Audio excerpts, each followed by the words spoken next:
والصلاة والسلام على عباده الذين اصطفى خصوصا على أفضلهم وخاتم النبيين محمد الأمين وعلى آله وصحبه أجمعين.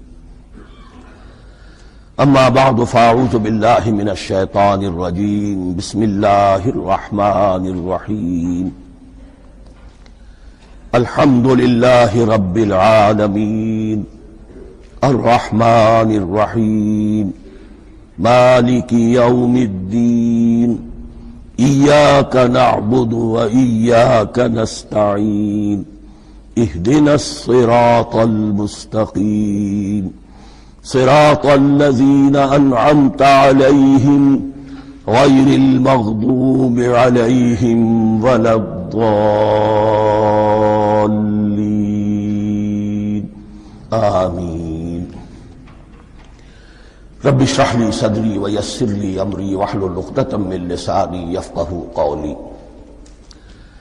اللهم ربنا الهمنا رشدنا واعذنا من شرور انفسنا.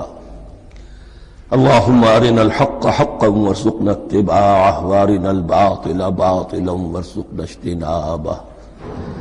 اللهم ربنا يسر لنا امورنا كلها واتمم لنا بالخير وتقبل منا فإنك خير المتقبلين آمین یا رب العالمین. معزز حاضرین اور محترم خواتین، ہم اللہ کے نام سے اس سال کی نماز تراویح کے ساتھ دورہ ترجمہ قرآن کا آغاز کر رہے ہیں. اس سے پہلے میں عرض کر چکا ہوں کہ اب میری عمر بھی کافی ہو چکی ہے. قمری حساب سے 68 برس مکمل ہو چکے ہیں اور مختلف قسم کے عوارض بھی مجھے لاحق ہیں،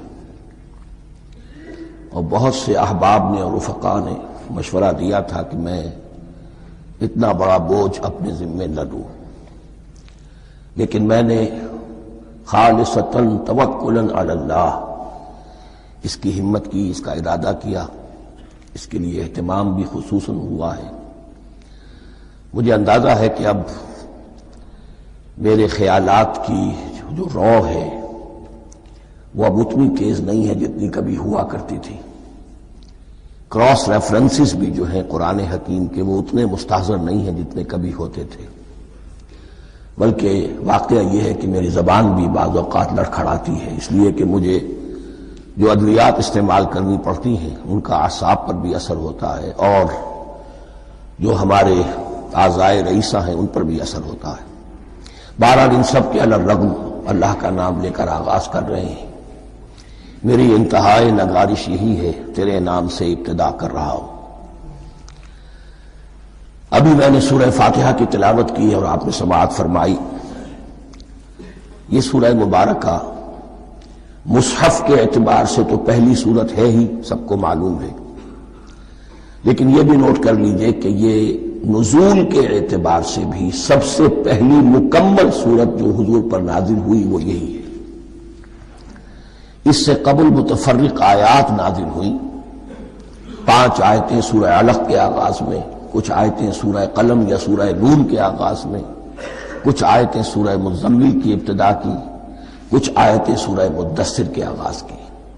5ویں وحی تقریباً اس پر اجماع ہے کہ یہ سورۃ الفاتحہ کی ہے، اور یہ مکمل سورت ہے جو حضور پر نازل ہوئی. سورۃ الفاتحہ کے معنی ہوئے افتتاحی سورت. فتح یفتح کے معنی ہے کھولنا. مفتاح کنجی کو کہتے ہیں، چابی کو. تو یہ اوپننگ سورہ آف دی قرآن، قرآن حکیم کی افتتاحی سورت. ویسے جیسا کہ میں تعارف قرآن کے ضمن میں عرض کر چکا ہوں، عربوں کا یہ مزاج تھا کہ جس چیز سے انہیں خصوصی محبت ہوتی تھی اس کے بہت سے نام رکھتے تھے. اس کے بھی بہت سے نام ہیں.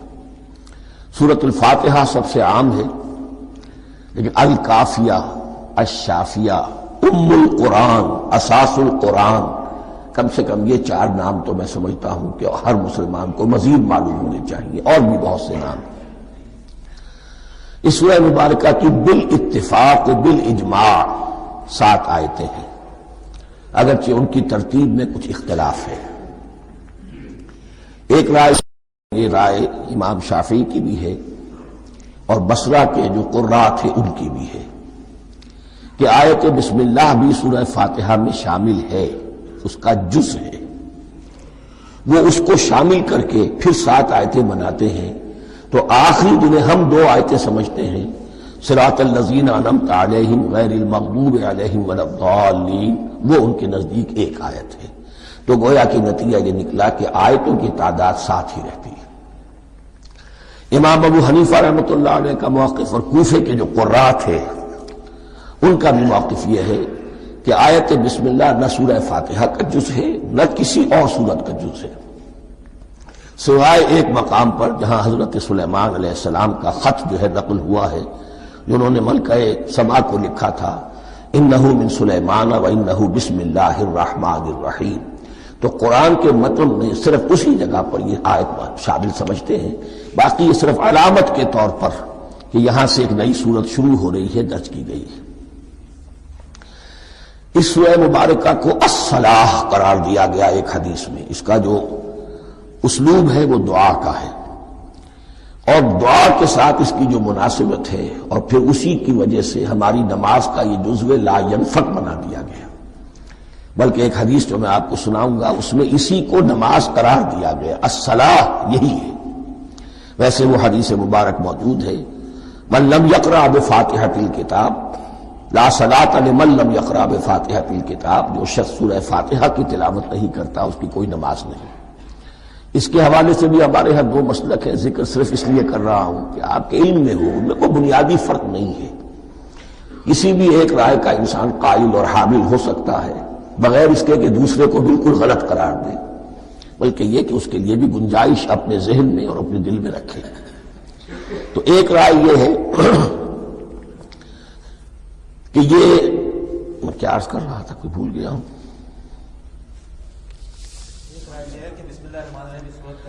جی، اور دوسری آیت یہ ہے کہ اس کا حصہ نہیں ہے، اسی اعتبار سے یہ کہ یہ سورہ مبارکہ نماز میں پڑھی جانی ضروری ہے، لا صلاۃ لمن لم یقرأ بفاتحۃ الکتاب۔ البتہ یہ اختلاف ہے، یہ بات جو میں ذکر کر رہا تھا جو ذہن سے نکل گئی، کہ آیا مقتدی جو ہے امام کے پیچھے کھڑا ہو کر جب نماز پڑھ رہا ہو تو کیا اس صورت میں بھی اس کے لیے لازم ہے کہ سورہ فاتحہ پڑھے؟ اس میں 2 رائے ہو گئی، بلکہ 3۔ ایک رائے انتہائی ہے اور وہ فقہ حنفی کی طرف منسوب ہے کہ اگر آپ امام کے پیچھے مقتدی کی حیثیت سے نماز پڑھ رہے تو کسی بھی رکعت میں آپ سورہ فاتحہ نہیں پڑھیں گے۔ ایک دوسری بالکل برعکس رائے ہے، وہ امام شافعی رحمۃ اللہ علیہ کی ہے کہ ہر حالت میں چاہے امام جہری رکعت پڑھا رہا ہو جس میں وہ بلند آواز سے سورہ فاتحہ پڑھ رہا ہو، اور چاہے وہ سری رکعت ہو، ہر حالت میں مقتدی کو بھی پڑھنی ہے۔ ایک تیسری رائے بین ہے، وہ امام مالک کی ہے رحمۃ اللہ علیہ، کہ جو سری رکعت ہے جس میں کہ امام بھی خاموشی سے پڑھ رہا ہے مقتدیوں کو بھی پڑھنی چاہیے، جو جہری رکعت ہے جس میں کہ امام بلند آواز سے پڑھ رہا ہے اس میں مقتدیوں کو خاموش رہ کر پوری توجہ جو ہے سننے پر صرف کر دینی چاہیے۔ اذا قرئ القرآن فاستمعوا له وانصتوا، جب قرآن پڑھا جا رہا ہو تو پوری توجہ اس کے پڑھنے پر مرکوز کر۔ میرے اپنی رائے میں یہ تیسری رائے سب سے زیادہ صائب ہے اور اس میں کسی طرح کی بھی کوئی پیچیدگی پیدا نہیں ہوتی۔ بہرحال اس سورہ مبارکہ کا جو اسلوب ہے میں نے عرض کیا دعائیہ ہے، البتہ قرآن مجید کے علم اور حکمت کے اعتبار سے، اس کے فلسفے کے اعتبار سے ایک بات سمجھ لینی چاہیے۔ قرآن کا فلسفہ یہ ہے کہ بنیادی ہدایت ہر انسان کے دل میں موجود ہے، بالقوہ، پوٹینشلی۔ یہ جو قرآن مجید یا اللہ کی کتابیں نازل ہوتی ہیں یہ انہیں ایکٹیویٹ کرتی ہیں، وہ اندر کی جو ڈورمنٹ کانشسنس ہے، خوابیدہ شعور جو ہے اسے بیدار کر کے اور پھر یہ کہ اسے اجاگر کرتی ہیں۔ ہر سلیم الفطرت انسان اور سلیم العقل انسان، 2 سلامتی شرط ہیں۔ سلیم الفطرت، نیچر پرورٹڈ نہ ہو، فطرت مسخ نہ ہو گئی ہو، عقل سلیم ہو، ان دونوں چیزوں کا نتیجہ یہ نکلتا ہے کہ وہ انسان از خود بغیر کسی وحی کی رہنمائی کے، بغیر کسی نبی کی تعلیم کے سے استفادہ کیے ہوئے از خود بھی کچھ حقائق تک پہنچ جاتا ہے۔ اور وہ حقائق کیا ہے؟ نمبر ایک یہ کہ اس کائنات کا ایک خالق ہے، وہ ایک ہے، اور وہ تمام صفات کمال سے متصف ہے۔ نمبر دو یہ کہ انسان کی زندگی صرف یہ زندگی نہیں ہے، بلکہ ایک اور زندگی ہے کہ جس میں اس زندگی کے اعمال کے نتائج برآمد ہوں گے۔ یہ دو باتیں، اس کی زیادہ وضاحت کے ساتھ جو ہے اس کا تذکرہ آئے گا سورہ لقمان میں، جہاں حضرت لقمان کی شخصیت کا تذکرہ ہے۔ لیکن یہاں صرف یہ بات سمجھ لیجئے کہ قرآن کا فلسفہ یہ ہے کہ ہر انسان میں، ہر فرد نوع بشر میں جو اپنی ولادت کے وقت مسلم ہوتا ہے، حضور کی حدیث ہے کل مولود یولد علی الفطرہ ابواہ یحودانہ او ینصرانہ او یمجسانہ، ہر بچہ نوع انسانی کا فطرت اسلام پر پیدا ہوتا ہے، وہ فطرت کے اندر وہ ہدایت ودیت ہے۔ اب اگر وہ فطرت بس نہیں ہوئی اور عقل جو ہے وہ صحیح رخ پر کام کر رہی ہے تو ان دو حقائق تک وہ انسان خود پہنچ جائے گا۔ لیکن ان دونوں حقائق تک پہنچنے کے بعد اب وہ دست بستہ دعا کرے گا کہ اے رب اب مزید ہدایت تو مجھے عطا فرما۔ ایک تو یہ کہ میں کیا کروں کیا نہ کروں، میری عقل اس میں ٹھوکر کھا سکتی ہے، میں کسی اچھی چیز کو بری سمجھ سکتا ہوں، کسی بری کو اچھی سمجھ سکتا ہوں، تو مجھے صحیح راستہ، صحیح راہ ہدایت پر چلا۔ یہ دعا ہے جو انسان کرتا ہے جبکہ وہ ایمان باللہ اور ایمان بالآخرہ تک خود پہنچ چکا ہوتا ہے، اور یہ سمجھتا ہے کہ صحیح زندگی کا رخ یہی ہے کہ جس رب کو میں نے پہچانا ہے کہ وہ اس کائنات کا خالق ہے اور مالک ہے اور رب ہے، میں اس کی بندگی کروں، اس کی اطاعت کروں، اس کا حکم مانوں، اس کے راستے پر چلوں۔ لیکن وہ راستہ کون سا ہے؟ اس کے لیے پھر دست بدعا ہوتا ہے کہ پروردگار تو میری رہنمائی فرما۔ یہ مقام ہے کہ جہاں آپ سمجھ لیجئے اپنے آپ کو بھی آج اس جگہ پر تصور کرتے ہوئے پھر اس سورہ مبارکہ کو پڑھیے کہ آپ اس مقام پر اللہ کے فضل و کرم سے پہنچ چکے ہیں کہ اللہ کو آپ نے پہچان لیا اور اس کی توحید کو جان لیا، اس کی جملہ صفات کمال سے آپ واقف ہو گئے۔ آپ یہ بھی جان گئے کہ بڑھ کر اس کے حضور میں حاضر ہونا ہے اور وہ حساب کتاب لے گا۔ پھر آپ نے یہ عہد بھی کر لیا کہ اب زندگی گزارنی ہے اس رب کی بندگی میں، اسی کی فرما برداری میں۔ اب یہاں کھڑے ہو کر آپ پوچھتے ہیں کہ اللہ مجھے وہ تفصیلی ہدایت عطا فرما، ایسا نہ ہو کہ کبھی میں کسی راستے پر چلتا ہوا کسی پگڈنڈی پر مڑ جاؤں اور وہ تھوڑی سی جو ڈیویشن ہو میرے راستے کی وہ میری عاقبت کو برباد کر دے۔ یک لحظہ غافل گشتبو سب سالہ راہم دور شد، اس لیے کہ ہوتا یہی ہے سیدھے راستے سے ذرا سی کوئی پگڈنڈی جو ہے تھوڑے سے اینگل پر نکلی ہے، لیکن جب چلتے جائیں گے آپ تو جتنا آگے بڑھیں گے اس پر، اس راہ صراط مستقیم سے آپ اتنے ہی زیادہ دور ہوتے چلے جائیں گے۔ یہ ہے قرآن مجید کی حکمت اور فلسفے کے اعتبار سے اس سورہ مبارکہ کا مقام۔ اب آئیے ہم بسم اللہ کرتے ہیں۔ بسم اللہ الرحمن الرحیم، شروع کرتا ہوں میں اللہ کے نام سے جو رحمان اور رحیم ہے۔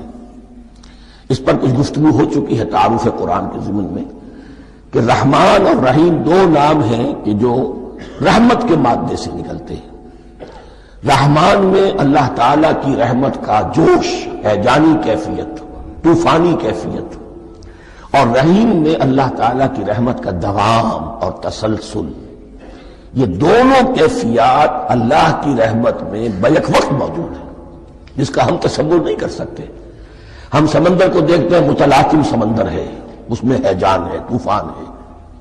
دریا کو دیکھتے ہیں کہ وہ سکون کے ساتھ چل رہا ہے، خاموشی سے چل رہا ہے، بہہ رہا ہے، بس تسلسل کے ساتھ بہہ رہا ہے۔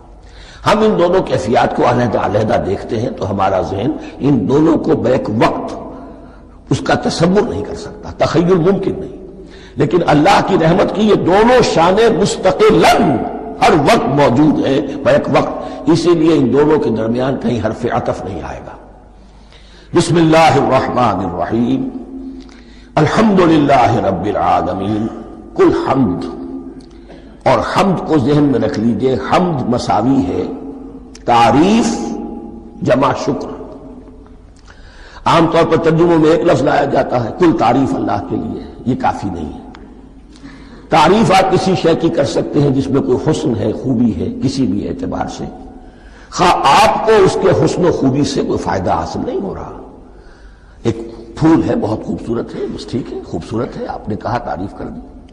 شکر کرتے ہیں آپ اس شے کا جس سے آپ کو کوئی فائدہ پہنچا ہو، استفادہ ہوا ہو، آپ کی کوئی ضرورت پوری ہوئی ہو، آپ کی کوئی مشکل دفع ہوئی ہو۔ اور آپ دیکھیں گے کہ حمد میں یہ شکر کا پہلو غالب ہے۔ جتنی بھی دعائیں ہیں حضور سے منقول، شکر کے مقام پر وہاں حمد آتا ہے۔ بھوک لگی ہوئی تھی، کھانا کھایا، الحمدللہ الذی اطعمنی وسقانی۔ اب یہاں دیکھیے ترجمہ تعریف نہیں، شکر ہے اس اللہ کا جس نے مجھے کھلایا اور پلایا۔ آپ بیت الخلاء سے باہر آئے، نجاستیں آپ سے دور ہو گئیں، طبیعت میں انشراح ہوا، الحمدللہ الذی اذھب عنی الاذی وعافانی۔ وہ شکر ہے اس اللہ کا جس نے اذیت بخش چیزیں مجھ سے دور کر دی اور مجھے عافیت بخشی۔ تو یہ الحمدللہ رب العالمین، اللہ تعالیٰ کا حسن و کمال اور حسن و جمال اپنی جگہ بھی اس انتہا کا ہے کہ جتنی تعریف اس کا حق ہے ہم کر ہی نہیں سکتے، لیکن اس کے احسانات اور انعامات ہم پر اتنے ہیں کہ ہم ان کو بھی گن نہیں سکتے۔ لہذا ایک ہی احساء ہم نے کر دیا الف لام کے ساتھ، الحمدللہ رب العالمین۔ تمام تعریفیں اور کل شکر اللہ کے لیے ہیں کہ جو تمام جہانوں کا پروردگار ہے، رب ہے، مالک ہے۔ رب میں ایک مفہوم ہوتا ہے ربوبیت کا، اور اس میں مفہوم شامل ہوتا ہے تربیت کا، ربیانی صغیرہ۔ تو مالک ہونا اور تربیت دینا، آپ جس شے کے مالک ہوں گے آپ چاہیں گے اس میں بڑھوتری ہو، اس میں اضافہ ہو، وہ نشو و نما پائے۔ تو یہ دونوں چیزیں آپس میں ایک دوسرے کا جڑی ہوئی ہیں، پروردگار بھی اور مالک بھی۔ عام طور پر عربی میں رب کا لفظ مالک کے لیے آتا ہے، رب البیت، رب الدار، رب المال۔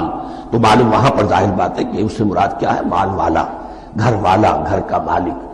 تو کل شکر اور کل تعریف اس اللہ کے لیے ہے جو تمام جہانوں کا مالک بھی ہے اور پروردگار بھی ہے۔ الرحمن الرحیم، رحمان ہے اور رحیم ہے۔ اب دوبارہ اس کی میں وضاحت نہیں کروں گا۔ مالک یوم الدین، یوم دین کا مختار مطلق ہے۔ دین عربی زبان میں کہتے ہیں بدلے کو، دناہم کما دانو کما تدینو تو دانو، یہ کہاوت ہے۔ جیسے اردو میں ہم کہتے ہیں جیسا کرو گے ویسا بھرو گے، کما تدینو تو دانو، تو یہ ہے بدلہ۔ اس کا بنیادی مفہوم جو ہے وہ بدلہ ہے۔ تو بدلے کا ایک دن ہے جس دن فیصلہ ہوگا کہ کون کیا کما کر لایا ہے، اسے کیا بدلہ ملنا چاہیے۔ آیا اس کا برائیوں کا پلڑا بھاری ہے کہ اسے سزا ملنی چاہیے، یا اس کے حسنات اور نیکیوں کا پلڑا بھاری ہے کہ اسے جزا ملنی چاہیے، اس کا انعام اور اکرام کے ساتھ معاملہ کیا جانا چاہیے۔ وہ ایک دن ہے، اسے ہم یوم القیامہ کہتے ہیں۔ اور لیکن اصل بات جو یہاں کہی گئی، یعنی ایک جملے میں تین باتوں کا اعتراف ہو رہا ہے۔ بعث بعد الموت، ایک دن آئے گا کہ ہم مرنے کے بعد تمام انسان اٹھا لیے جائیں گے، پھر حساب و کتاب، پھر اللہ کے ہاں حاضری ہوگی اور حساب کتاب ہوگا۔ اور تیسرا یہ کہ اس حساب کتاب کے دن کا مختار مطلق اللہ ہے، یعنی کسی اور کو اپنے ذہن میں سہارا بنا کر آپ زندگی گزاریں کہ وہ مجھے چھڑا لے گا، یا وہ ہستی جو ہے اتنی زوردار ہے کہ وہ مجھے بچا لے گی، اس سے اپنے دل کو، اپنے ذہن کو بالکل پاک کر لیجئے۔ مالک یوم الدین، ایک دوسری جگہ پر قرآن میں آیا ہے، اس روز کوئی پکارنے والا پکارے گا، لمن الملک اليوم للہ الواحد القہار، آج کے دن کس کا اختیار مطلق ہے؟ اور پھر کہا جائے گا اللہ کے لیے، الواحد قہار، جو پوری طرح چھایا ہوا ہے، مستولی ہے۔ تو مالک یوم الدین، جو جزا و سزا کے دن کا مالک ہے۔ اب یہاں سے کلام ایک رخ بدل رہا ہے۔ ابھی تک تو یہ غائبانہ انداز میں کلام ہو رہا ہے، اللہ سے خطاب نہیں آیا اس میں ابھی۔ الحمدللہ رب العالمین الرحمن الرحیم مالک یوم الدین۔ اب خطاب ہے، ایاک نعبد و ایاک نستعین، ہم صرف تیری ہی بندگی کرتے ہیں اور کریں گے، اور ہم صرف تجھ ہی سے مدد مانگتے ہیں اور مانگیں گے۔ یہ ترجمہ میں کیوں کر رہا ہوں کہ یہ فعل مضارع ہے۔ عربی زبان میں فعل مضارع حال اور مستقبل دونوں کو کور کرتا ہے۔ کا جو ہے مفعول فاعلی جو ہے، مفعول جو ہے اس میں ضمیر مفعولی اسے پہلے لا کر حشر کا مضمون پیدا ہو گیا۔ ہم تیری بندگی کرتے ہیں نہیں، ہم تیری ہی بندگی کرتے ہیں اور کریں گے۔ حال میں ترجمہ کیجئے تو یہ اظہار حال ہے، اور مستقبل میں ترجمہ کیجئے تو ایک عہد ہے، قول و قرار ہے، بہت بڑا معاہدہ ہے۔ وَإِيَّاكَ نَسْتَعِينُ، اور صرف تجھ ہی سے مدد مانگتے ہیں اور مانگیں گے۔ اس میں بھی حال کا ترجمہ اظہار حال، اللہ کرے کہ واقعی ہمارا حال وہی ہو، جب ہم یہ الفاظ کہتے ہیں تو واقعتاً ہم اس پر پورے اتر رہے ہوں کہ اسی کی بندگی کر رہے ہوں اور اسی سے ساری استعانت اور استمداد کر رہے ہیں۔ جہاں تک مستقبل کا تعلق ہے وہ پھر ایک عہد ہے، اہدنا الصراط المستقیم، یہ مقام وہ آ گیا کہ یہاں تک تو اے پروردگار ہم پہنچ گئے، تیرے فضل سے، تیرے کرم سے، فطرت سلیمہ بھی تیری عطا کردہ تھی، عقل سلیم بھی تیری ودیعت کردہ تھی، ان دونوں کی روشنی سے ہم یہاں تک تو پہنچ گئے۔ اب ہماری جو ضرورت ہے، احتیاج ہے، وہ کیا ہے؟ اہدنا الصراط المستقیم، ہدایت بخش ہمیں سیدھے راستے کی۔ یہاں دو باتیں سمجھ لیجئے، انفرادی سطح پر انسان کے لیے نہ معلوم کتنے مرحلے آتے ہیں ہر روز کہ جس میں وہ ایک چھٹک کر کھڑا ہو جاتا ہے، یہ کروں یا یہ کروں، دو آلٹرنیٹو سامنے آ رہے، فیصلہ کرنا مشکل ہو رہا ہے، قدم قدم پر ہدایت کی ضرورت ہے۔ اور اجتماعی طور پر نوع انسانی تین بڑے بڑے تمدنی مسائل میں واقعہ یہ ہے کہ تسلیم کر لیا جانا چاہیے کہ عقل انسانی اس کو راستہ نہیں دکھا سکتی۔ عام معاشرتی سطح پر مرد اور عورت کے درمیان حقوق اور اختیارات کا کیا توازن ہو، ناممکن ہے، انسان طے نہیں کر سکتا۔ انسان یا مرد ہے یا عورت ہے، عورت سوچے گی اپنے لحاظ، اپنے جذبات کا، اپنے خیالات کا لحاظ رکھے گی، مرد کے جذبات و احساسات کا اسے کوئی اس کا کوئی تصور ہی ممکن نہیں۔ مرد سوچے گا اسے اپنے احساسات معلوم ہے، لیکن یہ کہ عورت کے احساسات سے وہ نابلد ہے، ان کو محسوس کر ہی نہیں سکتا، لا محالہ وہ اپنے بارے میں وہ جو بھی نظام بنائے گا اس میں وہ اپنی بالادستی رکھے گا۔ وہ تو ایک ہی ہستی ہو سکتی ہے کہ جو دونوں کی خالق ہے، مرد کی بھی عورت کی بھی، اور اس کو دونوں سے محبت ہے، دونوں کا خیر خواہ ہے، دونوں کا رب ہے، دونوں کو پروان چڑھانا چاہتا ہے۔ اسی طرح فرد اور معاشرہ یا ریاست، حکومت اور ریاست ہمیشہ یہ چاہتی ہے کہ سارے اختیارات ہمارے ہاتھ میں آ جائیں، ٹوٹلیٹیرین سوسائٹی ہو، بس ہم حکم دیں اور لوگ اس پر چلیں۔ افراد یہ چاہتے نہیں، ہمیں آزادی ہونی چاہیے۔ اب آپ دیکھیے کہ دنیا میں کتنے جھگڑے چلتے ہیں اسی پر، فریڈم فریڈم فریڈم۔ وہ فریڈم واقعتاً اپنی جگہ پر ایک شے ہے، افراد کی آزادی ہونی چاہیے، لیکن افراد کی آزادی اتنی نہ ہو جائے کہ وہ مادر پدر آزاد ہو جائے، کوئی قانون، کوئی قاعدہ، کوئی اخلاقی کوئی حدود اور قیود جو ہے ان کا پابند نہ رہے۔ تو اب کہاں ہے وہ نقطہ اعتدال کہ جس میں انسان کی انفرادی آزادی، انفرادی اختیار اور ادھر اجتماعی مصلحتیں جو ہیں ان کو بیلنس کیا جا سکے؟ انسان طے نہیں کر سکتا، صرف اللہ ہی اس کے لیے نظام دے سکتا ہے۔ تیسرا مسئلہ ہے سرمایہ اور محنت، اس میں کیا توازن ہو؟ سرمایہ اور محنت دونوں مل کر کچھ بنا رہے ہیں، کچھ پروڈیوس کر رہے ہیں۔ اب اس میں نفع جو ہوا ہے اس میں سرمایہ کا کتنا حصہ ہونا چاہیے اور لیبر کا کتنا ہونا چاہیے، کون طے کر سکتا؟ اس کے لیے بھی کہ ایسا نہ ہو کہ سرمایہ داری جو ہے آکاش بیل بن کر پورے معاشرے پر چھا جائے، اور غریب بیچارہ، مزدور بیچارہ، کاشتکار بیچارہ وہ گویا کہ چکی کے دو پارٹوں میں پس کر رہ جائے، اس کی کوئی حیثیت نہ رہ جائے۔ لیکن یہ کہ دوسری طرف اگر یہ کہ مزدور کا جو حق ہے اس سے زیادہ اس کو دے دیا جائے تو سرمایہ جو ہے وہ سکڑ جائے گا، شائی ہو جائے گا، وہ پھر میدان میں نہیں آئے گا۔ کیا کیا جائے؟ کون سا نقطہ عدل و اعتدال ہے؟ یہ تین مسائل ایسے ہیں، اہدنا الصراط المستقیم۔ تو یوں سمجھیے کہ ایک جو بنیادی ہدایت تھی، ایک اللہ کو پہچان لینا، یہ جان لینا کہ کل حسن و جمال اور تمام انعام و اکرام کا منبع اس کی ذات ہے، وہ رحمان ہے اور رحیم ہے، اور یہ جان لینا کہ مرنے کے بعد جی اٹھنا ہے، حساب کتاب ہے، فیصلہ ہوگا جزا و سزا کا، اور مختار مطلق اس دن کا اللہ ہے۔ پھر یہ عہد کر لینا ایاک نعبد و ایاک نستعین، اس کے بعد دعا پروردگار ہمیں ہدایت پر قائم رکھ، ہماری ہدایت میں اضافہ فرما۔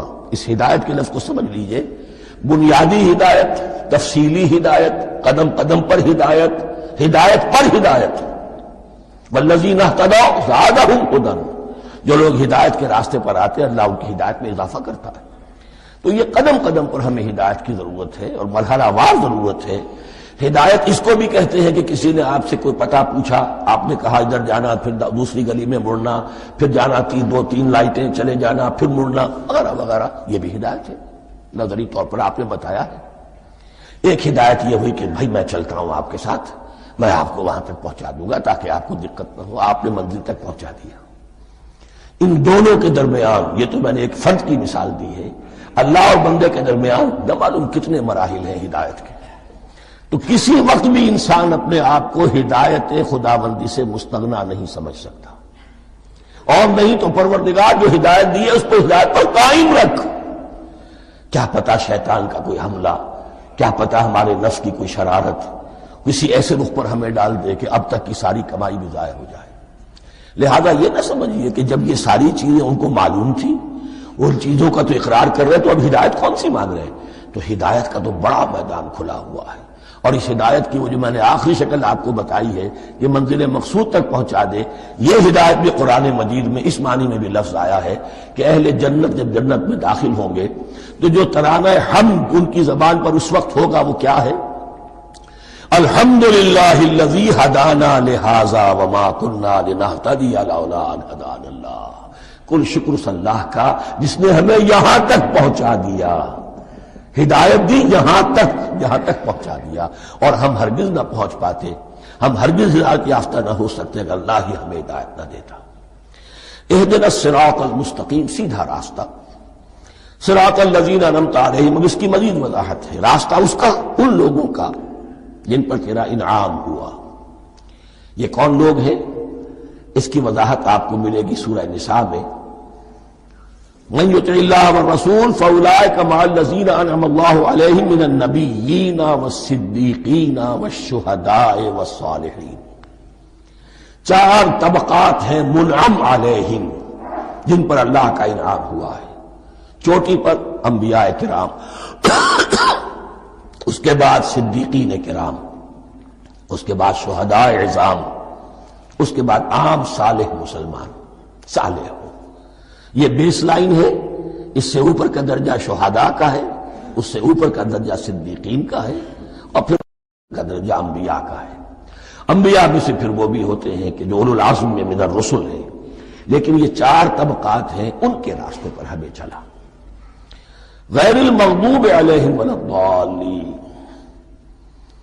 جو مغضوب علیہم نہیں ہوئے، جن پر تیرا غضب نہیں ہوا، اور غضب ہوتا ہے ان پر کہ جو ہدایت کے واضح ہونے کے بعد ہدایت کو ترک کر دیں، وہ ہے مغضوب علیہم۔ جنہیں ہدایت مل گئی ہو، ہدایت کو پہچان لیا ہو، پھر اپنی شرارت نفس کی وجہ سے، اپنی نفسانیت کی وجہ سے، اپنے تکبر کی وجہ سے، اپنے حسد کی وجہ سے وہ اس حق کو رد کر دیں، اس کو ترک کر دیں، ان پر اللہ کا غضب آتا ہے۔ اور اس میں اس کی بہت بڑی مثال تاریخ کے اعتبار سے یہودی ہے۔ اللہ نے انہیں ہدایت دی، کتابیں عطا کی، تورات، انجیل، زبور، سینکڑوں نبی ان میں مبعوث کیے، 1400 برس تک نبوت کا تار ٹوٹا ہی نہیں، مسلسل۔ ابتدا میں بھی 2 نبی، موسیٰ اور ہارون، اور اختتام پر بھی 2 نبی، عیسیٰ اور یحییٰ علیہ السلام، اور ان کے مابین کوئی لمحہ نہیں آیا ہے تاریخ بنی اسرائیل میں جبکہ کوئی نہ کوئی نبی موجود نہ ہو۔ لیکن انہوں نے اپنی شرارت نفس کی وجہ سے ہدایت تورات سے بھی منہ موڑا، اور پھر سب سے بڑی بات یہ کہ ہدایت محمدی سے، ہدایت قرآنی سے بھی صلی اللہ علیہ وسلم منہ موڑا، وہ ہے مغضوب علیہم ولا الضالین، اور نہ ہی گمراہ ہوئے۔ یہ لفظ جو آتا ہے عربی زبان میں گمراہ کا بھی ہے اور تلاش حق میں بھٹکنے والے کا بھی ہے۔ ایک وہ شخص ہے جس پر حق ابھی واضح نہیں ہوا، وہ تلاش میں ہے، اس کے لیے بھی ضال کا لفظ آئے گا۔ اسی طرح کوئی شخص کسی کے عشق اور محبت میں ایسا ہو جائے، دیوانہ ہو جائے، اس کو بھی ضال کہتے ہیں، یعنی اس کے اوپر جذبات کا اتنا غلبہ ہو گیا ہے کسی کی محبت اور عشق کی بنا پر۔ تو حضور کے لیے یہ لفظ آیا ہے وَوَجَدَكَ ضَالًّا فَهَدَىٰ، اور یہ تو سورۃ الضحیٰ ہے، اکثر بیشتر لوگوں کو یاد ہوگی۔ تو یہ جو ضال کا لفظ ہے اس میں سمجھ لیجئے ضروری نہیں ہے کہ وہ گمراہ ہو، بلکہ وہ بھی کہ جو ابھی راہ ہدایت کی طلب میں اس کے حصول کے لیے اس کی تلاش میں کوشاں ہے، اور وہ بھی کہ جو کسی مغالطے کی وجہ سے حق سے منحرف ہو جائے۔ یہ بھی جان لیجئے کہ ایک ہے بدنیتی، تکبر، حسد، حق کو جان کر پہچان کر رد کر دینا یا چھوڑ دینا یا ترک کر دینا، ایک ہے کسی غلطی میں، کسی جذبات کے اندر آ کر، کسی غلو کے اندر مبتلا ہو کر اور حق سے منحرف ہو جانا۔ اس کی جو سب سے بڑی مثال ہے وہ نصارہ ہے، عیسائی ہے۔ حضرت مسیح کو انہوں نے مانا لیکن غلو کیا، یہ لفظ آئے گا آگے، لا تغلو فی دینکم، اپنے دین میں غلو نہ کرو۔ جیسے ہمارے ہاں بھی بعض لوگ ہیں جو حضور صلی اللہ علیہ وسلم کی تعریف میں، حضور صلی اللہ علیہ وسلم کے ساتھ اپنی محبت کے اظہار میں غلو کر جاتے ہیں۔ یہ انتہا درجے کو ہو گیا تھا حضرت مسیح علیہ السلام کے ماننے والوں میں، اور اس کی بنا پر انہوں نے تثلیث کا عقیدہ ایجاد کر لیا اور حضرت مسیح علیہ السلام کو اللہ کا بیٹا بنا دیا۔ تو اس کی سب سے بڑی مثال ضالین کی اس اعتبار سے کہ ہدایت پانے کے بعد کسی بدنیتی سے نہیں بلکہ کسی اچھے جذبے میں غلو کی وجہ سے، رسول سے محبت کرنا تو اچھا جذبہ ہے لیکن یہ محبت بھی ایک حد میں رہنی چاہیے۔ غلو کرے گی تو ظاہر بات ہے کہ اس کے بعد وہ گمراہی کی طرف لے جائے گی۔ تو یہ ہے اس سورہ مبارکہ کا ترجمہ، اور اس کے بعد آخر میں آمین کہنا یہ مسنون بھی ہے، کہنا چاہیے۔ البتہ اختلاف یہاں بھی صرف اتنا ہے کہ نماز میں جب آپ امام کے ساتھ ہیں، وہ اگر جہری قرات کر رہا ہے تو آیا اس کے بعد آپ کو بھی بالجہر کہنا ہے آمین یا نہیں کہنا، یہ اختلاف ہے، ان میں کوئی فرق واقع نہیں ہوتا۔ یہ چیز متفق علیہ کہ کہنا ہے آمین، بلکہ یہ آمین تو یہودیوں میں ہے، یہ آمین جو ہے یہ عیسائیوں میں بھی ہے، ان کی بھی جو لارڈس پریئر ہے اس کے بعد آمین، وہ آمین کہتے ہیں، وہ فرق، وہ لفظ ایک ہی ہے۔ اس لیے کہ عبرانی زبان اور عربی زبان، یا تو ہم یہ کہہ سکتے ہیں کہ دونوں بہنیں ہیں، کوئی ایک مشترک زبان تھی ان کی ماں جس کی یہ دو بیٹیاں ہیں، اور یا یہ کہنا پڑے گا کہ عربی زبان کی ماں جو ہے وہ عبرانی زبان ہے۔ بہرحال بڑا قریبی رشتہ عربی کا اور عبرانی کا ہے، اس اعتبار سے وہ آمین۔ اب آپ کو معلوم ہے ہم السلام علیکم وہ کہتے ہیں، وہ سلام کہتے ہیں، فرق کیا ہے؟ وہ تو تلفظ کا فرق ہے۔ اسی طریقے سے اور بہت سے الفاظ ہیں، میں بعد میں بتا۔ اب میں اس سورہ مبارکہ کے بارے میں خاص حدیث آپ کو سنانا چاہتا ہوں، اور اسی سے در حقیقت جو امام ابو حنیفہ کا موقف ہے رحمۃ اللہ علیہ، اس کی حقانیت مزید مبرہن ہو جائے گی۔ یعنی کیا کہ آیت بسم اللہ سورہ فاتحہ کا جز نہیں ہے، سورہ فاتحہ الحمدللہ رب العالمین سے شروع ہوتی ہے۔ وہ میں آپ کو بتانا بھول گیا کہ جن کے نزدیک یہ سورت کا جز ہے وہ پھر جہری قرات میں بسم اللہ الرحمن بھی بلند آواز سے کہیں گے، اور جن کے نزدیک سورہ فاتحہ کا جز نہیں ہے وہ نہیں کہیں گے، وہ الحمدللہ رب العالمین سے قرات کریں گے۔ تو کوئی فرق نہیں ہے بنیادی۔ یہ حدیث جو ہے یہ مسلم شریف میں ہے اور حدیث قدسی ہے، اس کے راوی حضرت ابو ہریرہ ہے رضی اللہ تعالی عنہ، اور اس حدیث نے اس سورت کے مضامین کا نہایت عمدہ تجزیہ کر دیا ہے۔ حدیث کے الفاظ سن لیجئے، قسمت الصلاۃ بینی و بین عبدی نصفین۔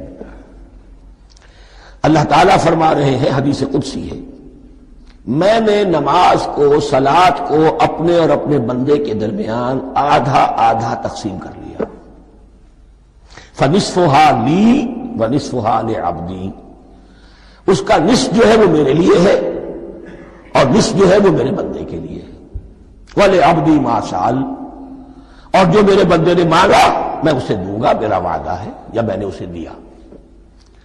اس کے بعد اس کی تفصیل آتی ہے، اذا قال العبد، جب بندہ کہتا ہے الحمدللہ رب العالمین، قال اللہ حمدنی عبدی، جب بندہ کہتا ہے الحمدللہ رب العالمین، اللہ فرماتا ہے میرے بندے نے میری حمد کی۔ وَإِذَا قَالَ الرَّحْمَنِ الرَّحِيمِ قَالَ اللَّهُ اثْنَى عَلَيَّ عَبْدِي، جب بندہ کہتا ہے الرحمن الرحیم، اللہ فرماتا ہے میرے بندے نے میری ثنا کی۔ وَإِذَا قَالَ مَالِكِ يَوْمِ الدِّينِ قال اللہ تعالی مجدنی عبدی، میرے بندے نے میری تمجید بیان کی، میری بزرگی بیان کی۔ اب یہ 3 آیتیں ہو گئیں، تینوں میں اللہ کی حمد ہے، ثنا ہے، تمجید ہے۔ یہ 3 آیتیں خالص اللہ کے لیے ہو گئی۔ اب چوتھی آیت آئی، ایاک نعبد و ایاک نستعین۔ اس کے بارے میں جب بندہ کہتا ہے اذا قال العبد ایاک نعبد و ایاک نستعین، قال اللہ تعالی ھذا ما بینی و بین عبدی ولعبدی ما سأل، یہ میرے اور میرے بندے کے درمیان ہے۔ یہ تو یوں سمجھیے کہ یہ گرا لگ گئی ہے میرے اور میرے بندے کے مابین۔ اس نے مجھ سے قول و قرار کیا ہے، اس نے میری بندگی کا اعتراف کیا ہے، اس نے تسلیم کیا ہے کہ میری ہی بندگی کرتا ہے اور کرے گا، اور مجھ سے مدد چاہیے ہے۔ ھذا ما بینی و بین عبدی، یہ معاہدہ ہے، معاہدہ 2 فریقوں کے مابین ہوتا، یہ میرے اور میرے بندے کے مابین ہے۔ وَلِعَبْدِي مَا سَأَلَ، اور میں نے اپنے بندے کو دیا جو اس نے مانگا، وہ میری مدد چاہتا ہے، میری مدد اس کے شامل حال رہے گی۔ فَإِذَا قَالَ، اور جب بندہ کہتا ہے اهْدِنَا الصِّرَاطَ الْمُسْتَقِيمَ صِرَاطَ الَّذِينَ أَنْعَمْتَ عَلَيْهِمْ غَيْرِ الْمَغْضُوبِ عَلَيْهِمْ وَلَا الضَّالِّينَ، قال اللہ تعالی ھذا لعبدی ولعبدی ما سأل۔ یہ 3 آیتیں یہ میرے بندے کے لیے، اهْدِنَا الصِّرَاطَ الْمُسْتَقِيمَ، اسی صراط مستقیم کی وضاحت ہے مثبت، صراط الذین انعمت علیہم، اسی صراط المستقیم کی وضاحت ہے منفی انداز میں، غیر المغضوب علیہم ولا الضالین۔ یہ سب میرے بندے کے لیے ہے، اور میں نے اپنے بندے کو دیا جو اس نے مانگا۔ اس کو میں نے ایک مرتبہ یہ ترازو کی شکل میں اس کو لکھوایا تھا۔ دیکھیے یہ ایاک نعبد و ایاک نستعین، یہ ہے وہ ترازی کی وہ ڈنڈی، واو جو ہے ایاک نعبد و ایاک نستعین، واو جو ہے گویا کہ وہ مٹھ ہے جس سے کہ ترازو کو پکڑا جاتا ہے۔ ادھر ایک پلڑا ہے جس کی 3 آیتیں ہیں، الحمدللہ رب العالمین الرحمن الرحیم مالک یوم الدین۔ اس کا نتیجہ کیا نکلا؟ ایاک نعبد۔ آپ نے شاید یہ سنا بھی ہو ایک بہت ہی عمدہ قرات کا جو ریکارڈ ہے قاری عبدالباسط عبدالصمد کا، وہ یہیں سے چل کر سورہ فاتحہ کی قرات کر کے ایاک نعبد پر آ کر رکتا ہے۔ الحمدللہ رب العالمین الرحمن الرحیم مالک یوم الدین ایاک نعبد۔ گویا کہ یہاں یہ صورت بالکل ہاف ہو گئی ہے۔ 3 آیتوں میں اللہ کی حمد ہے، ثنا ہے، تمجید ہے، جس کا نتیجہ ہم تیری ہی بندگی کرتے ہیں، تیری ہی اطاعت کریں گے۔ لیکن اب اس کے بعد سوال ایاک نستعین، اسی کی جو استعانت کیا درکار ہے ہمیں؟ ہدایت۔ ہدایت سب سے بڑی استعانت ہے، ہدایت ہی تو سب سے بڑی مدد ہے۔ اهدنا الصراط المستقیم صراط الذین انعمت علیہم غیر المغضوب علیہم ولا الضالین۔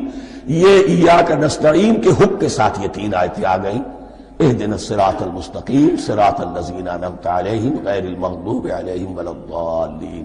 قسمت الصلاة بینی و بین عبدی نصفین فنصفها لی ونصفها لعبدی ولعبدی ما سأل۔ اللہ تعالیٰ اس سورہ فاتحہ کا جو اصل مفہوم ہے وہ بھی ہمارے ذہنوں پر، ہمارے شعور کی سطح پر اسے اجاگر کیے رکھے، ہمیں توفیق دے کہ جب بھی پڑھیں، جب بھی سنیں تو وہ کیفیت اگر ہو جائے۔ اس لیے کہ ایک حدیث ہے کہ الصلاۃ معراج المومنین، نماز تو اہل ایمان کے حق میں معراج کے درجے میں ہے۔ اس حوالے سے ہم یہ سمجھ سکتے ہیں کہ کوئی وقت ایسا آ سکتا ہے کہ انسان کو واقعتاً، روح انسانی واقعتاً اللہ کے یہ جواب سنے۔ انہونی بات نہیں ہے، ہوتا ہے خطاب آخر، اٹھتا ہے حجاب آخر، کرتے ہیں خطاب آخر، یہ تو ہوتا ہے۔ مخاطبہ الہی، یہ تو میں نے عرض کیا کہ ثابت ہے، مخاطبہ، محادث اور تحدیث اللہ بندوں سے کلام کرتا ہے۔ اب آئیے بسم اللہ الرحمن الرحیم، اب یہ سورہ بقرہ شروع ہو رہی ہے۔ سورۃ البقرہ جو 286 آیات پر مشتمل ہے، تقریباً 2.5 پاروں پر پھیلی ہوئی ہے۔ ہر شخص جانتا ہے کہ یہ قرآن حکیم کی حجم کے اعتبار سے سب سے بڑی سورت ہے، لیکن یہ معاملہ صرف حجم کا نہیں ہے۔ نبی اکرم صلی اللہ علیہ وسلم نے اسے سنام القرآن قرار دیا ہے۔ آپ نے فرمایا لِكُلِّ شَيْءٍ سَنَامٌ، ہر چیز کی ایک چوٹی ہوتی ہے، جیسے اونٹ کا کوہان ہوتا ہے۔ وسلام القرآن البقرہ، سلام القرآن قرآن کی چوٹی جو ہے وہ سورۃ البقرہ ہے۔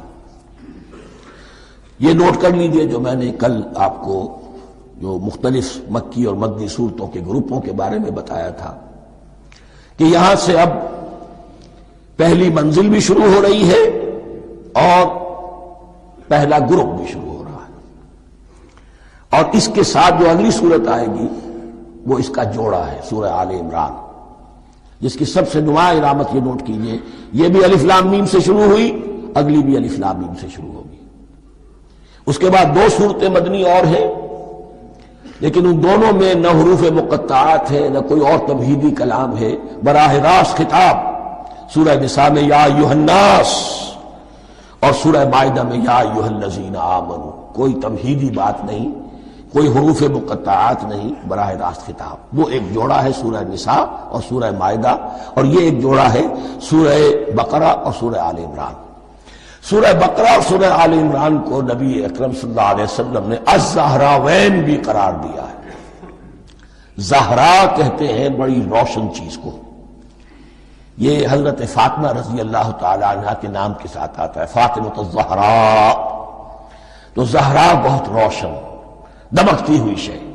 الزہراوین، یہ دو نہایت دمکتی ہوئی صورتیں ہیں جو قیامت کے دن دو بدلیوں کی شکل میں ظاہر ہوں گی، حضور نے فرمایا، اور جو لوگ ان صورتوں سے محبت کرتے تھے ان پر سایہ کریں گی۔ اللہم ربنا اجعلنا منہم، ہمیں اللہ تعالیٰ ان میں شامل فرما دے۔ اس سورہ مبارکہ کو دو حصوں میں تقسیم سمجھیے۔ ویسے تو یہ کہ رکوع آئیں گے، پارے بھی بدلیں گے اس میں، لیکن حصے دو ہیں۔ پہلے حصے میں اصل روح سخن سابقہ امت مسلمہ سے ہے، یہود سے، بنی اسرائیل سے۔ دوسرے حصے میں اصل خطاب موجودہ امت مسلمہ سے ہے، امت محمد سے صلی اللہ علیہ وسلم۔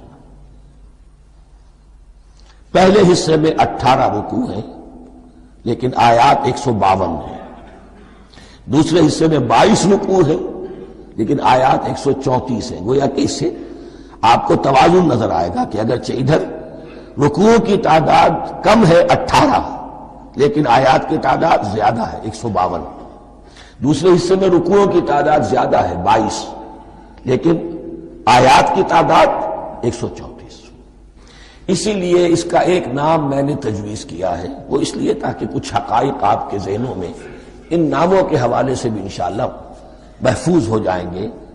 سورۃ الامتین، دو امتوں کی سورت، اس لیے کہ تقریباً نصف اس کی ساری بحث جو ہے، مرکزی بحث، وہ سابقہ امت مسلمہ بنی اسرائیل، اور دوسرا نصف اس میں سارا خطاب وہ ہے موجودہ امت مسلمہ یعنی امت محمد صلی اللہ علیہ وسلم۔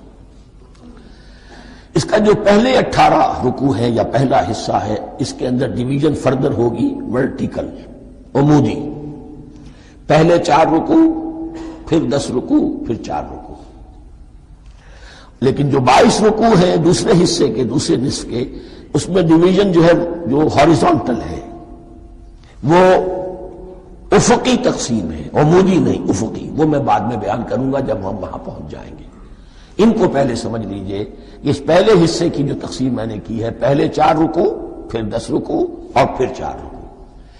پہلے 4 رکوع یوں سمجھیے کہ پورے قرآن مجید کے لیے اس کی حکمت اور فلسفے کا جو حصہ مکی قرآن میں بیان ہو چکا تھا اس کا خلاصہ ہے۔ جب یہ صورت نازل ہو رہی ہے تو یہ تو مدینہ میں حضور تشریف لا چکے ہیں، 12-13 سال جو ہے گزر چکے ہیں، اور ان 12-13 سالوں کے دوران 2/3 قرآن نازل ہو چکا ہے۔ اس میں جو بھی حکمت، فلسفہ اور بنیادی دعوت، یہ جو چیزیں مکی قرآن میں بیان ہوئی، ان کا خلاصہ نچوڑ نکال کر یہاں 4 رکوعوں میں رکھ دیا گیا۔ اگرچہ ان میں بھی جب گہرائی میں آپ دیکھیں گے تو روح سخن جو ہے وہ بنی اسرائیل کی طرف ہے، وہ میں بعد میں عرض کروں گا، لیکن اضافی طور پر یہ سمجھ لیجئے کہ پورے مکی قرآن کے حکمت اور پیغام کا خلاصہ ان 4 رکوعوں میں۔ پھر 10 رکوع ہیں جن میں براہ راست خطاب ہے سابقہ امت مسلمہ، یا بنی اسرائیل۔ اس کے بھی 2 حصے ہیں۔ پہلے ایک رکوع میں دعوت ہے، بڑا انداز اس کا بڑا پیارا ہے، اس میں دعوت ہے، ایمان لاؤ محمد پر صلی اللہ علیہ وسلم۔ اور اس کے بعد 9 رکوع ہے ملامت کے، ملامت، تنقید، تم نے یہ کیا اور یہ کیا اور یہ کیا، ہم نے یہ احسان کیے، یہ احسان کیے، یہ احسان کیے، تم نے یہ ناشکری کی، یہ ناشکری کی، یہ ناشکری کی۔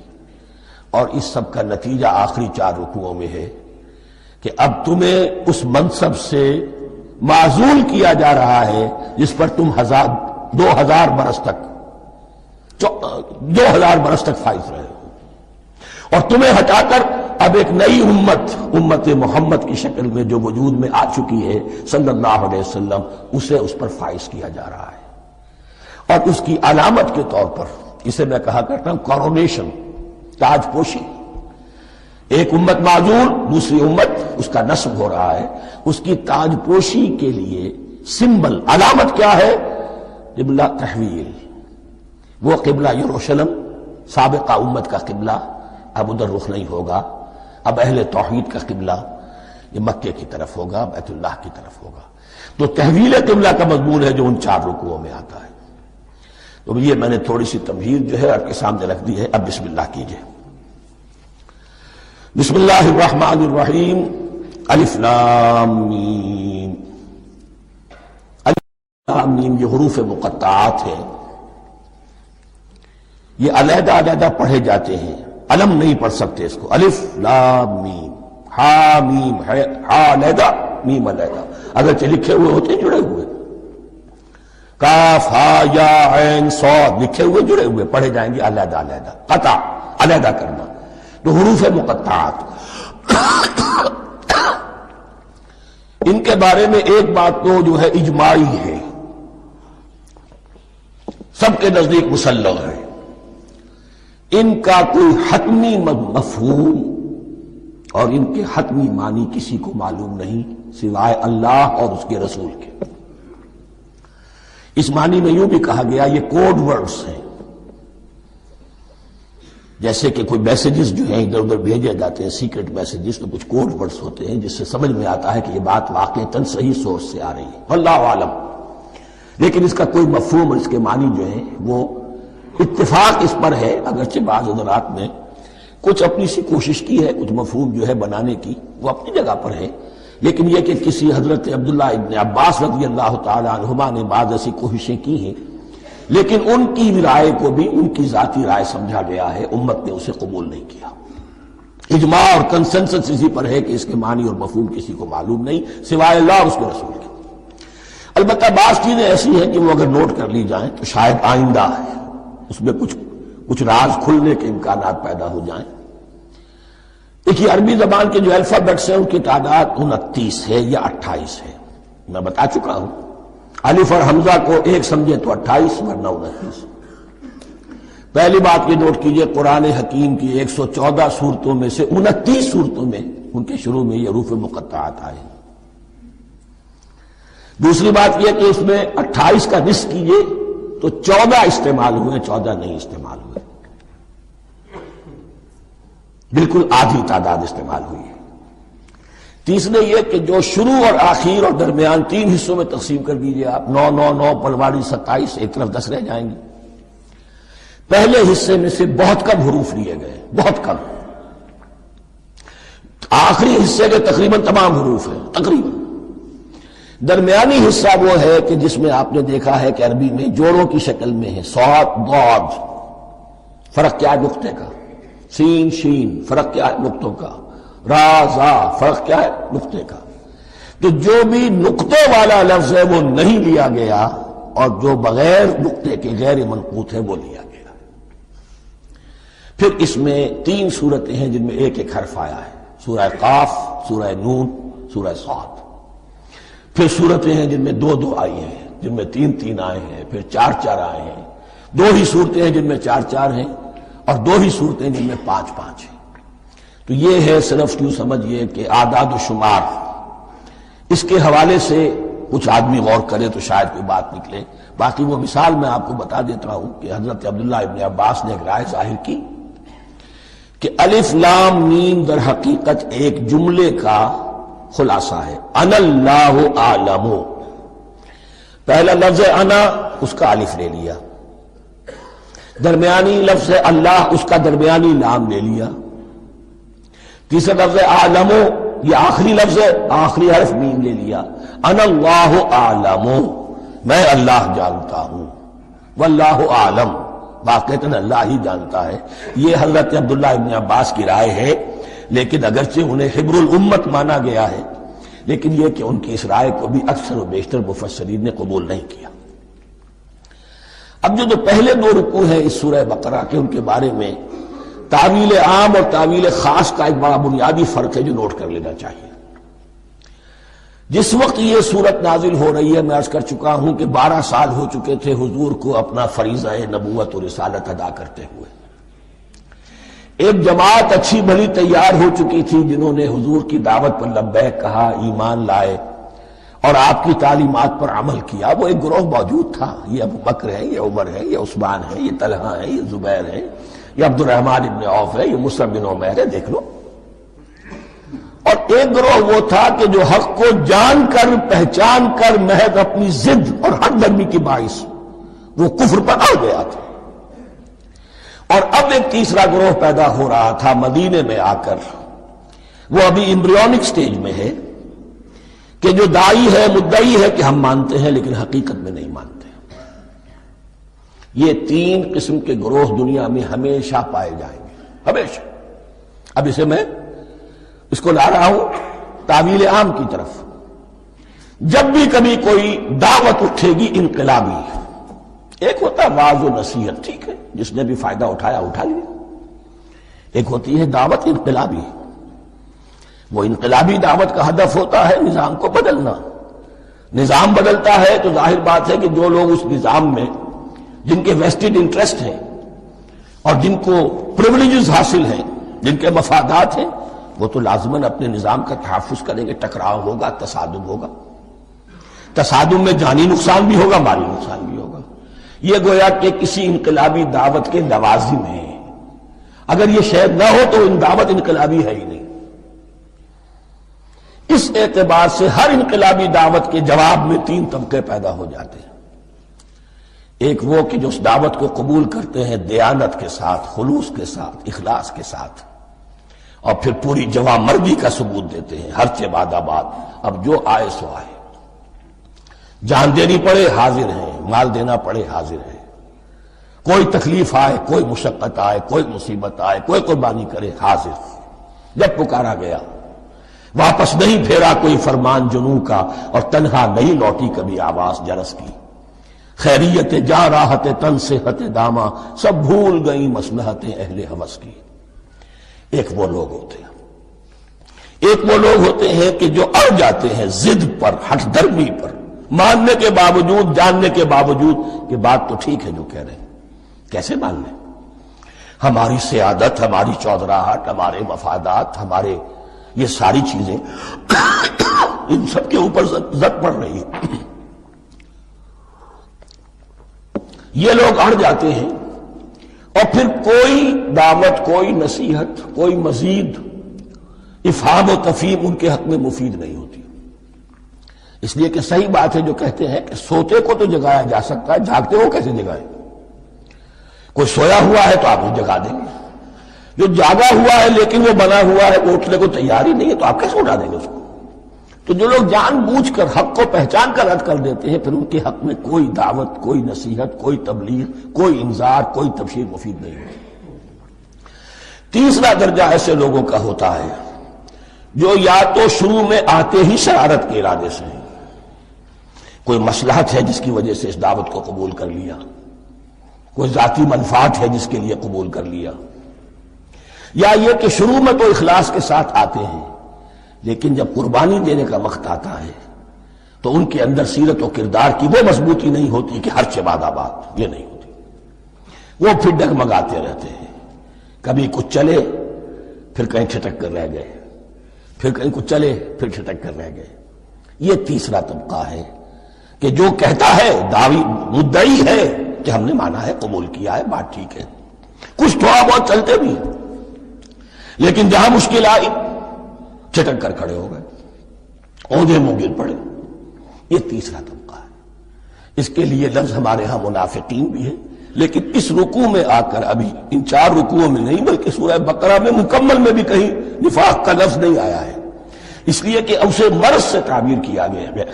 یہ مرض ہے ایک، اور اس مرض کے ذریعے سے لوگوں کے اندر جو ہے وہ ایک نفاق کا بیج پڑ رہا ہے، جو ظاہر ہوگا تو منافقت پوری کی پوری کھل کر سامنے آ جائے گی۔